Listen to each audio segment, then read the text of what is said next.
الشیطان الرجیم بسم اللہ الرحمن الرحیم۔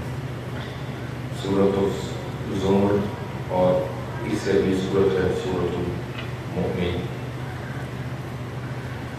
دونوں میں جو ہے وہ اللہ تعالیٰ نے ڈرایا بھی ہے اور بشارت بھی دی ہے اور توحید پر ایمان کی دعوت دی ہے کہ صرف اللہ وحدہ لا شریک کے اوپر ایمان لاؤ، جو ہمیشہ سے ہے اور ہمیشہ رہے گا، حی قیوم ہے، ہمیشہ سے زندہ ہے، ہمیشہ قائم رہنے والا ہے، ایک ہی حالت میں ہے۔ اور بتایا کہ سب کی سے نفی کی کہ اس کی کوئی اولاد نہیں ہے، اور یہ بتایا کہ زمین میں جتنے بھی چلنے والے انسان ہیں، یہاں تک کہ جو نبی اور رسول بھی ہیں، ان پر بھی موت واقع ہونی ہے، اور یہ رسول تمہارے منکرین جو ہیں ان پر بھی موت واقع ہونی ہے۔ پھر طے ہے کہ تم لوگ اپنا مقدمہ قیامت کے دن اپنے پروردگار کے حضور پیش کرو گے۔ اس سے معلوم ہوتا ہے کہ بہت سارے مقدمات اور بہت ساری چیزوں کا فیصلہ جو ہے وہ قیامت کے دن ہی ہوگا۔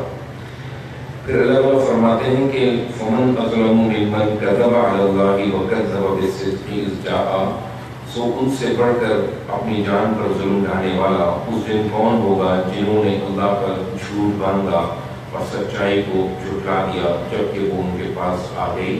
یعنی قرآن کریم کے آنے کے بعد جو ہے اب سچائی کو جھٹلایا نہیں جا سکتا، اور جتنی باتیں اللہ نے کہی ہیں وہ اس کے اندر محفوظ کر دی گئی ہیں۔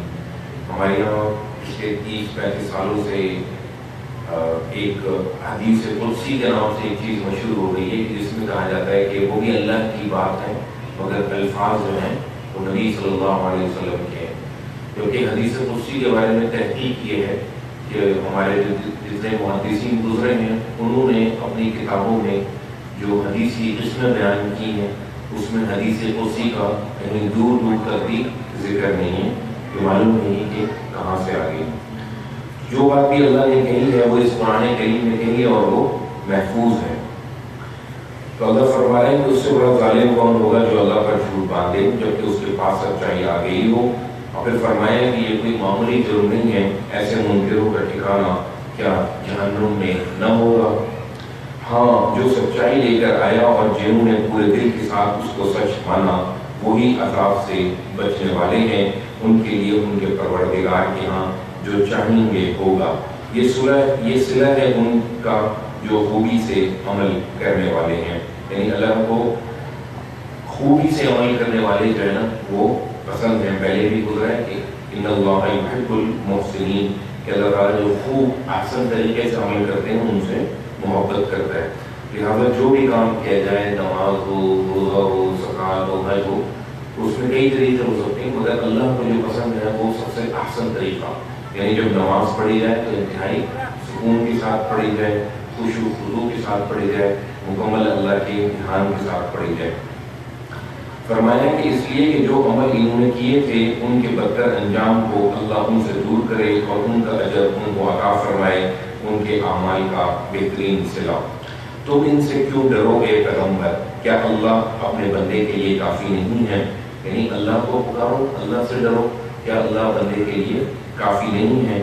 یہ تم کو ان سے ڈراتے ہیں جو انہوں نے اس کے سوا بنا رکھے ہیں، ان کی پرواہ نہ کرو، انہیں خدا نے گمراہی میں ڈال دیا ہے، اور جنہیں خدا اپنے قانون کے مطابق گمراہی میں ڈال دے انہیں پھر کوئی ہدایت دینے والا نہیں ہے، اور جنہیں خدا ہدایت بخشے انہیں کوئی گمراہ کرنے والا نہیں ہو سکتا۔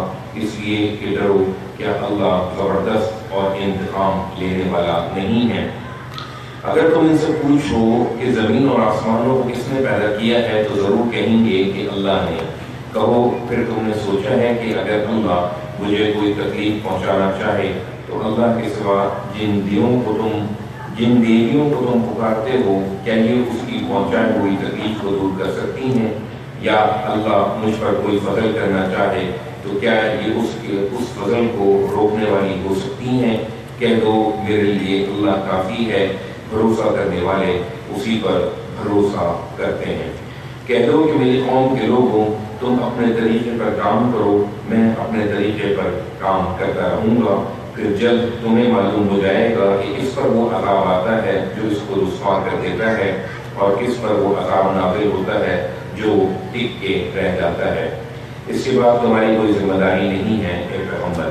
اس میں کوئی شک نہیں کہ لوگوں کی ہدایت کے لیے یہ کتاب ہم نے تم پر حق کے ساتھ اتاری ہے، لہذا جو ہدایت پائے گا وہ اپنے لیے پائے گا، اور جو گمراہی اختیار کرے گا تو اس کی گمراہی کا وبال بھی اسی پر ہوگا۔ تم ان کے اوپر کوئی ذمہ دار نہیں بنائے گئے ہو۔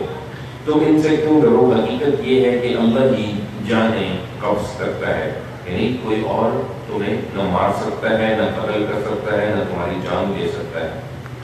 جب ان کی موت کا وقت آ جاتا ہے اور جن کی موت نہیں آئی ہوتی انہیں بھی نیند کی حالت میں اسی طرح قبض کر لیتا ہے، پھر جن کی موت کا فیصلہ کر چکا ان کو روک لیتا ہے، اور جو باقی ہیں انہیں ایک مقرر وقت تک کے لیے رہا کر دیتا ہے۔ اس میں یقیناً ان لوگوں کے لیے نشانیاں ہیں جو غور کرتے ہیں۔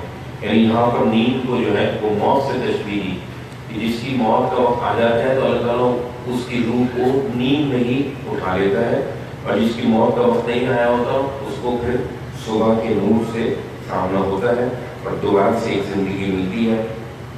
تو یہ موت کوئی اندرونی چیز نہیں ہے، یہ تم اپنی نیندوں کے اندر اس کا مشاہدہ کرتے ہو، اور اللہ فرما رہا ہے کہ اس میں نشانیاں ہیں جو غور کرتے ہیں۔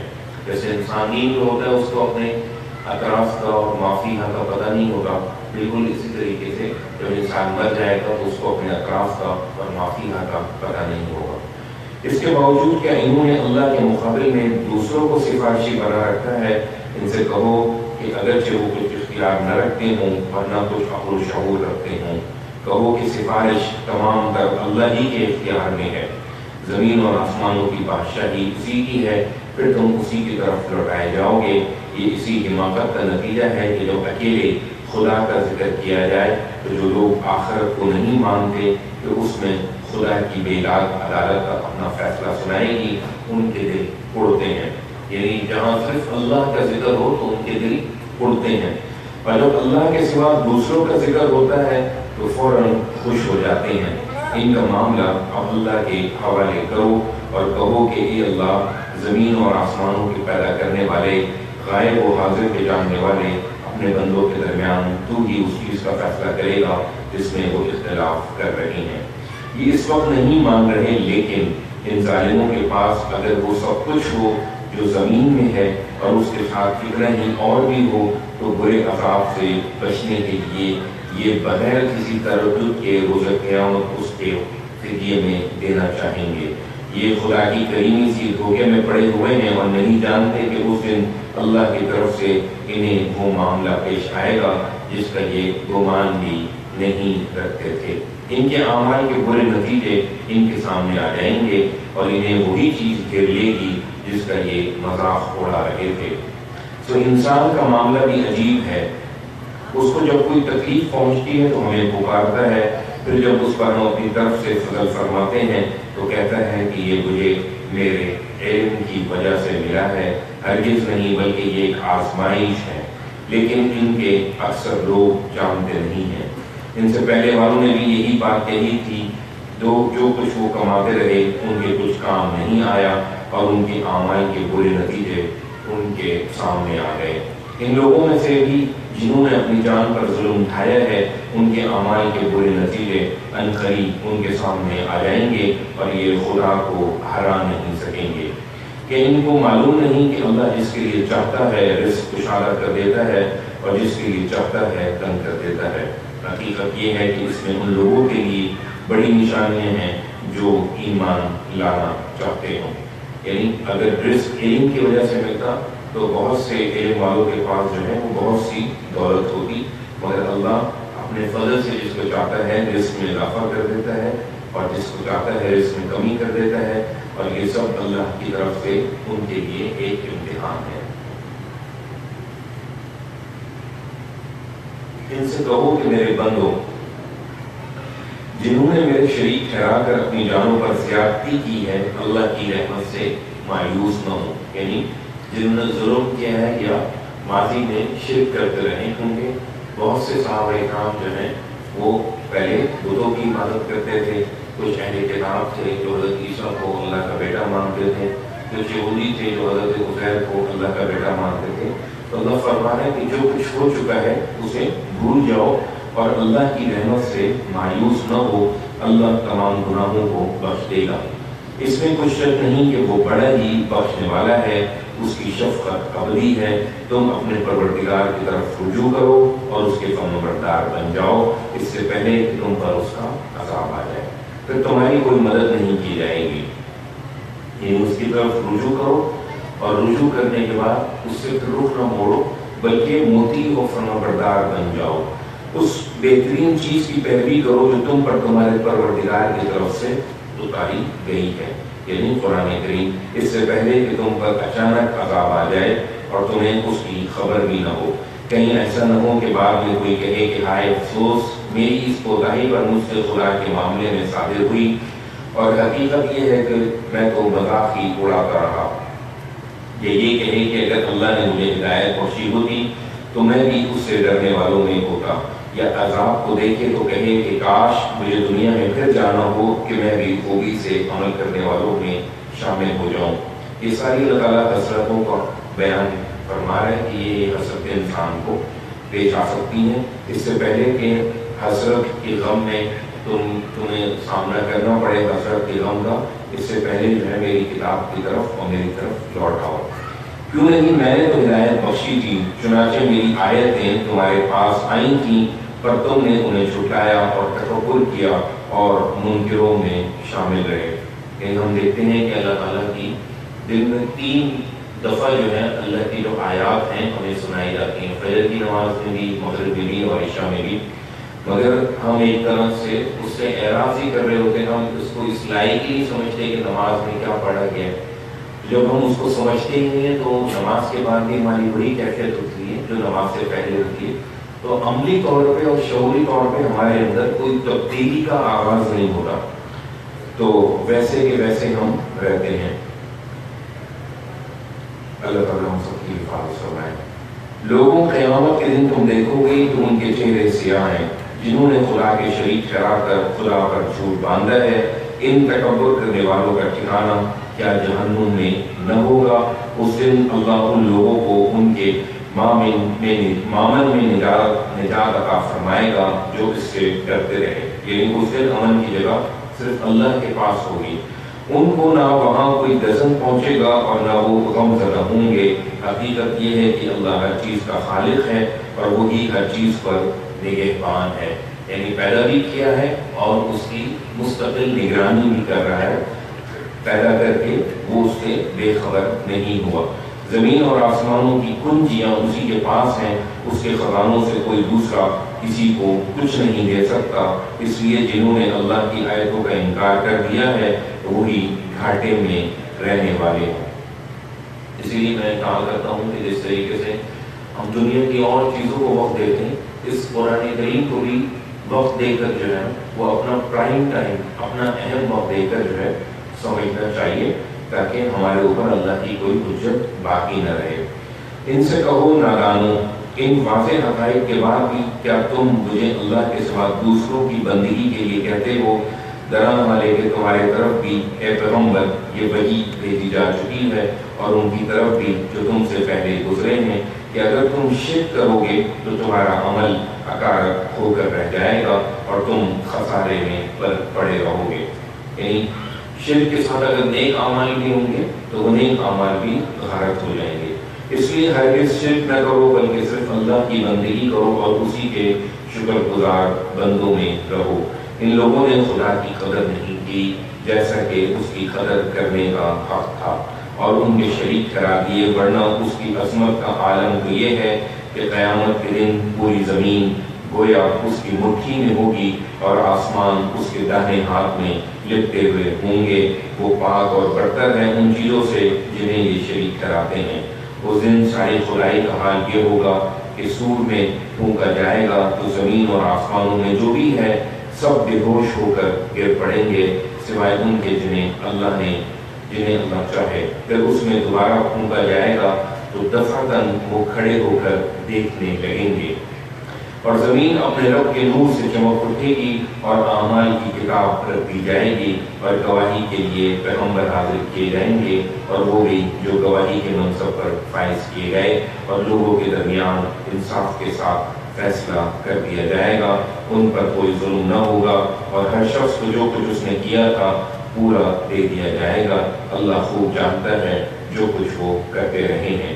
اس کے بعد توحید کی دعوت کا انکار کرنے والے گروہ در گروہ جہنم کی طرف ہانکے جائیں گے، یہاں تک کہ جب اس کے پاس پہنچیں گے تو اس کے دروازے ان کے لیے کھول دیے جائیں گے اور اس کے داروغے ان سے پوچھیں گے کہ کیا تمہارے پاس تم ہی لوگوں میں سے پیغمبر نہیں آئے تھے جو تمہارے پروردگار کی آیتیں تمہیں سناتے اور تمہارے اس دن کی ملاقات سے تمہیں ڈراتے تھے؟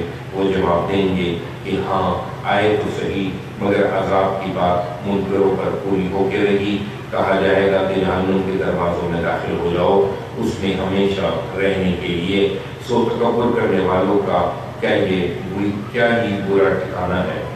اس کے برخلاف جو لوگ اپنے پروردگار سے ڈرتے رہے وہ گروہ در گروہ جنت کی طرف لے جائے جائیں گے، یہاں تک کہ جب وہ اس کے پاس پہنچیں گے اور اس کے دروازے ان کے لیے کھول دیے جائیں گے اور اس کے پاسبان ان سے کہیں گے کہ تم پر سلامتی ہو، خوش رہو اور اس میں ہمیشہ کے لیے داخل ہو جاؤ، اور وہ ان کے جواب میں کہیں گے کہ شکر ہے اس خدا کا جس نے ہمارے ساتھ اپنا وعدہ سچ کر دکھایا اور ہم کو اس زمین کا وارث بنا دیا۔ اب ہم جنت میں جہاں چاہیں ٹھہریں، کہ یہ صلح ہوگا ان کا، سو عمل کرنے والوں کا کیا ہی اچھا صلہ ہے۔ اس دن جب زمین اپنے رب کے نور سے روشن ہوگی اور تم فرشتوں کو دیکھو گے کہ عرش الہی کے گرد حلقہ بنائے ہوئے اپنے رب کی حمد کے ساتھ اس کی تسبیح کر رہے ہیں، اس دن لوگوں کے درمیان ٹھیک ٹھیک فیصلہ کر دیا جائے گا اور ہر طرف سے صدا بلند ہوگی کہ شکر کا سزاوار اللہ ہے، جہانوں کا پروردگار۔ سورۃ المومن، اس کے لیے مضامین اور موضوعات جو ہیں وہ بالکل پچھلی سورت کے ساتھ ہم مثل ہیں۔ یہاں پر آخر میں فرشتوں کی بات کی گئی ہے اور اس سورت میں شروع میں فرشتوں کی بات کی جائے گی۔ حامیم، اللہ کے نام سے جو سراسر رحمت ہے، جس کی شفقت ابدی ہے۔ یہ سورہ حامیم ہے۔ اس کتاب کی تنزیل اللہ کی طرف سے ہے، یعنی اس کا آہستہ آہستہ اترنا اللہ کی طرف سے ہے، اس میں شیطان کی کوئی ملاوٹ نہیں ہے۔ جو زبردست ہے، سب کچھ جاننے والا ہے، گناہ بخشنے والا اور توبہ قبول کرنے والا ہے۔ پچھلی صورت میں بات ہوئی تھی کہ اللہ کی رحمت سے مایوس نہ ہو، یہاں کہا جا رہا ہے کہ گناہ بخشنے والا ہے اور توبہ قبول کرنے والا ہے، لہذا جو بھی سچے دل کے ساتھ توبہ کر لے اس کو پھر اللہ پہ بھروسہ کرنا چاہیے اور اپنی توبہ پر یقین کر لے کہ وہ قبول ہو گئی ہے، اور یہ نہ سمجھنا کہ گناہ بخش دے گا اور توبہ قبول کر لے گا، نہیں۔ اس کی دوسری صفت بھی ہے کہ سخت سزا دینے والا اور بڑی قدرت والا ہے، یعنی اس کی رحمت کے بعد تم دوبارہ گناہوں کی طرف نہ لوٹنا، یاد رکھنا کہ وہ سزا بھی دینے والا ہے اور بڑی قدرت والا ہے، اس کے سوا کوئی الہ نہیں، بالآخر اسی کی طرف لوٹنا ہے۔ اللہ کی آیتوں میں وہی لوگ جھگڑے نکالتے ہیں جو اس کی پکڑ کے منکر ہیں، تو اس ملک میں ان کی چلت پھرت تم کو کسی دھوکے میں نہ ڈالے۔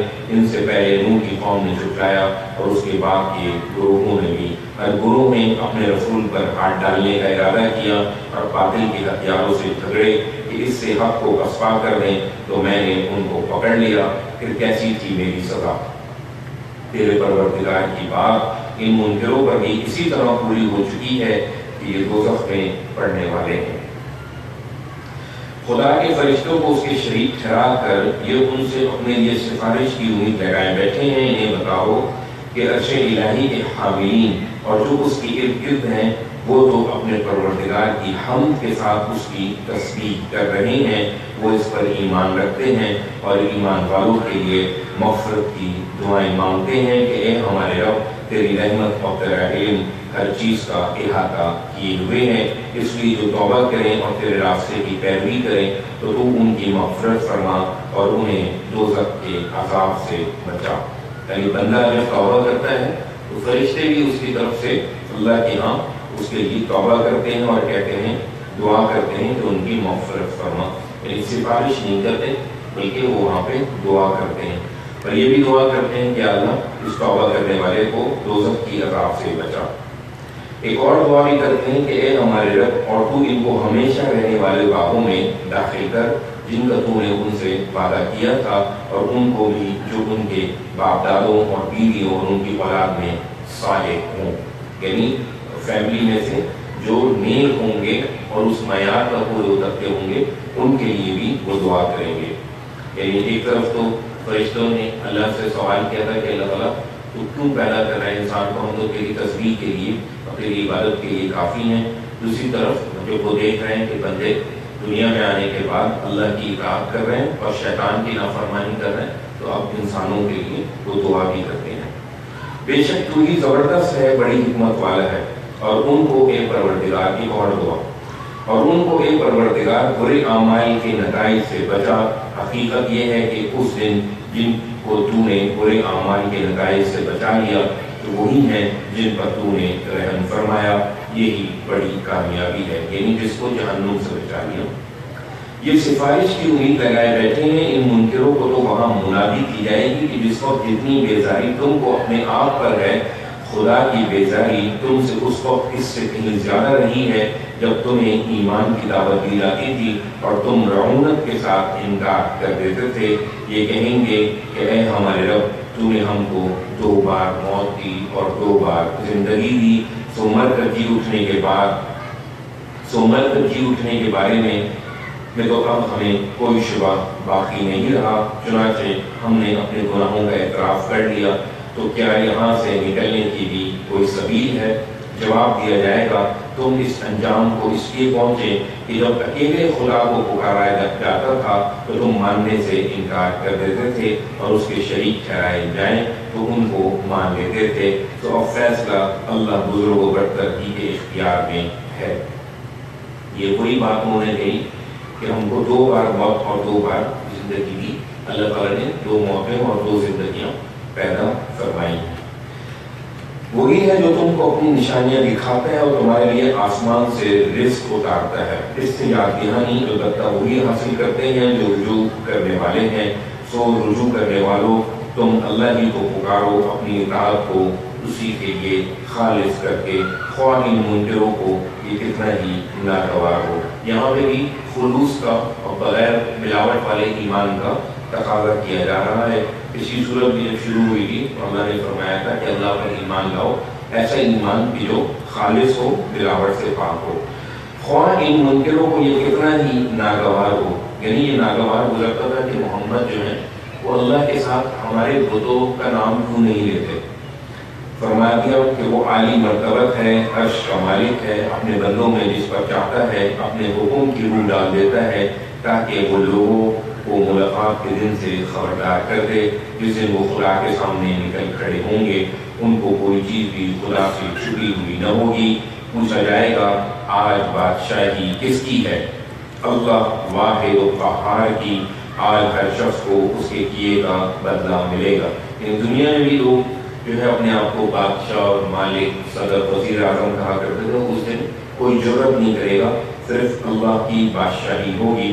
آج ہر شخص کو اس کے صلے کا بدلہ ملے گا، آج کسی پر کوئی ظلم نہ ہوگا، بے شک اللہ جلد حساب چکا دینے والا ہے۔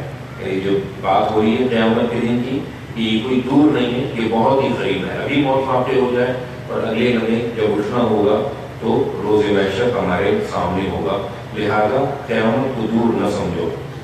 ان کو اس آفت کے دن سے ڈراؤ اے پیغمبر جو قریب آ لگی ہے، جب کلیجے منہ کو آ رہے ہوں گے اور وہ غم سے گھٹے ہوئے ہوں گے۔ یعنی حالت یہ ہوگی کلیجہ منہ کو آ رہا ہوگا اور غم سے گھٹے ہوئے ہوں گے، کیونکہ اعمال جو ہے وہ سامنے دکھائی دے رہے ہوں گے اور ان کے نتائج سامنے دکھائی دے رہے ہوں گے، تو انسان وہاں غم سے اور حسرت سے جو ہے وہ گھٹ رہا ہوگا۔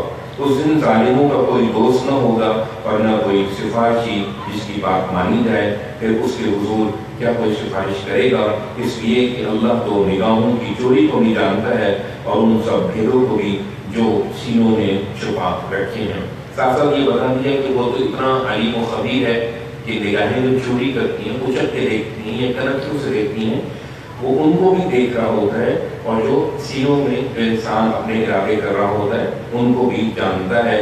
اللہ حق کے ساتھ فیصلہ کرے گا، اس پر کسی کی سفارش اثر انداز نہ ہوگی، اور اللہ کے سوا جن کو یہ پکارتے ہیں وہ کسی چیز کا بھی فیصلہ کرنے والے نہیں ہیں۔ یقیناً اللہ ہی سب کچھ سننے والا، دیکھنے والا ہے۔ تو جو ایسی ذات ہوگی جو سب کچھ دیکھنے والی ہے، سننے والی ہے، جاننے والی ہے، خبر رکھنے والی ہے، نگہبان ہے، تو وہ کیسے جو ہے وہ ظلم کا فیصلہ کرے گی؟ وہ تو عدل کے ساتھ ہی فیصلہ کرے گی، اور کیا ہی اس کا اچھا عدل ہوگا۔ کئی لوگ زمین میں چلے پھرے نہیں کہ دیکھتے کہ ان لوگوں کا انجام کیا ہوا جو ان سے پہلے گزرے ہیں، وہ ان سے قوت میں کہیں بڑھ کر تھے، اور ان آثار کے لحاظ سے بھی جو انہوں نے زمین میں چھوڑے ہیں۔ یعنی کتاب نے بھی تھیوری بھی بیان کر دی ہے، ان کی اسٹوری بھی بیان کر دی ہے، اور آج زمین پہ بھی کئی ایسے مقامات ہیں جو ایسی چیزوں کی گواہی دے رہے ہیں۔ لہٰذا چلنے پھرنے والوں کو، سیر کرنے والوں کو ان مقامات کا بھی دورہ کرنا چاہیے۔ پھر اللہ فرما رہے ہیں کہ وہ ان سے قوت میں کہیں بڑھ کر تھے، اور ان کے آثار کے لحاظ سے بھی جو انہوں نے زمین میں چھوڑے ہیں۔ پھر ان کے گناہوں کی پاراش میں اللہ نے ان کو پکڑا، اور انہیں کوئی اللہ سے بچانے والا نہیں تھا۔ یہ اس وجہ سے ہوا کہ ان کے رسول ان کے پاس کھلی کھلی نشانیاں لے کر آتے رہے، پر انہوں نے ماننے سے انکار کر دیا، تو اللہ نے ان کو پکڑ لیا۔ یقیناً وہ طاقتور ہے، سخت سزا دینے والا ہے۔ اسی طرح ہم نے موسیٰ کو بھی فرعون اور حامان اور قارون کی طرف اپنی نشانیوں اور ایک واضح حجت کے ساتھ بھیجا تھا، تو انہوں نے کہہ دیا تھا کہ یہ ایک جادوگر ہے، سخت جھوٹا۔ پھر جب وہ ہماری طرف سے حق لے کر ان کے پاس آ گیا، تو انہوں نے حکم دیا کہ جو لوگ اس کے ساتھ ایمان لائے ہیں ان کے بیٹوں کو قتل کرو اور ان کی عورتوں کو زندہ رہنے دو، لیکن ان منکروں کی یہ تدبیر بالکل رائے گاں گئی۔ اپنی اس ناکامی کو دیکھ کر فرعون نے درباریوں سے کہا کہ مجھے چھوڑو، میں موسیٰ کو قتل کیے دیتا ہوں، اور اپنی مدد کے لیے اب وہ اپنے رب کو بلا لے۔ مجھے اندیشہ ہے کہ کہیں وہ تمہارا دین نہ بدل ڈالے یا ملک میں فساد نہ پھیلا دے۔ موسیٰ نے یہ بات سنی تو اس نے کہا کہ میں نے ہر اس متکبر کے شر سے جو روز حساب پر ایمان نہیں رکھتا اپنے اور تمہارے پروردگار کی پناہ لے لی ہے۔ یہی موقع تھا کہ فرعون کے خاندان میں سے ایک بندہ مومن نے جو اپنے ایمان کو چھپائے ہوئے تھا کہا، کیا تم ایک ایسے شخص کو محض اس بنا پر قتل کر دو گے کہ وہ کہتا ہے کہ میرا رب اللہ ہے، حالانکہ وہ تمہارے پروردگار کی طرف سے تمہارے پاس نہایت واضح نشانیاں لے کر آیا ہے۔ خدا کے بندو، اگر وہ جھوٹا ہے تو اس کے جھوٹ کا وبال اسی پر پڑے گا، اور اگر سچا ہے تو جس عذاب کی وعید وہ تمہیں سنا رہا ہے اس کا کوئی حصہ تم کو پہنچ کر رہے گا۔ یقین رکھو اللہ کسی ایسے شخص کو بامراد نہیں کرے گا جو حد سے گزرنے والا ہو، سخت جھوٹا ہو۔ میری قوم کے لوگوں، آج تمہیں بادشاہی حاصل ہے کہ ملک میں تمہارا غلبہ ہے، لیکن اگر خدا کا عذاب ہم پر آ گیا تو مجھے بتاؤ کہ کون ہے جو اس کے مقابل میں ہماری مدد کر سکے گا۔ فرعون نے کہا، میں تم کو وہی رائے دے رہا ہوں جو میں سمجھتا ہوں کہ اس وقت دینی چاہیے، اور تم کو وہی راہ دکھا رہا ہوں جو ٹھیک ہے۔ اس شخص نے جو ایمان لے آیا تھا اس مداخلت کی پرواہ نہیں کی، اور بات جاری رکھتے ہوئے کہا کہ میری قوم کے لوگوں، تم نے موسیٰ کو قتل کرنے کی کوشش کی تو مجھے اندیشہ ہے کہ تم پر بھی اسی طرح کا دن آ جائے جو اس سے پہلے بہت سے گروہوں پر آ چکا ہے، اور وہی حال نہ ہو جیسا نوح کی قوم اور عاد و ثمود اور ان لوگوں کا حال ہوا تھا جو ان کے بعد ہوئے۔ اس لیے رسولوں کی تکذیب کے بعد وہ اسی کے مستحق تھے۔ حقیقت یہ ہے کہ اللہ اپنے بندوں پر کسی طرح کا ظلم نہیں کرنا چاہتا۔ میری قوم کے لوگوں، میں تم پر ہاتھ پکار کے دن کا اندیشہ رکھتا ہوں جس دن تم پیٹ پھیر کر بھاگو گے اور تمہیں خدا سے بچانے والا کوئی نہیں ہوگا۔ اس کے باوجود نہیں سمجھتے ہو تو اس کے سوا کیا کہہ سکتا ہوں کہ جنہیں اللہ گمراہ کر دے ان کو پھر کوئی ہدایت دینے والا نہیں ہے۔ اس سے پہلے یوسف بھی تمہارے پاس اسی طرح نہایت واضح دلائل کے ساتھ آئے تھے، جو باتیں وہ تمہارے پاس لے کر آئے تھے ان کی طرف سے تم شک ہی میں پڑے رہے، یہاں تک کہ جب ان کی وفات ہو گئی تو تم نے کہہ دیا یہ بھی رسول نہیں تھے اور اللہ ان کے بعد بھی ہماری طرف ہرگز کوئی رسول نہیں بھیجے گا۔ اللہ اسی طرح ان لوگوں کو گمراہ کرتا ہے جو حد سے بڑے ہوئے اور شک میں پڑے ہوئے ہوتے ہیں، وہ جو بغیر کسی دلیل کے جو ان کے پاس آئی ہو اللہ کی آیتوں میں جھگڑے نکالتے ہیں۔ اللہ کے نزدیک اور ایمان والوں کے نزدیک یہ سخت غضبناک بات ہے۔ اللہ اسی طرح ہر مغرور اور سرکش کے دل پر مہر کر دیتا ہے۔ فرعون نے پھر مداخلت کی اور ان کا مذاق اڑاتے ہوئے کہا کہ اے حامان، میرے لیے ایک اونچی عمارت بنا دو کہ میں اطراف میں پہنچوں، آسمانوں کے اطراف میں، پھر موسیٰ کے خدا کو جھانک کر دیکھوں۔ واقع یہ ہے کہ میں تو اسے ایک جھوٹا آدمی سمجھتا ہوں۔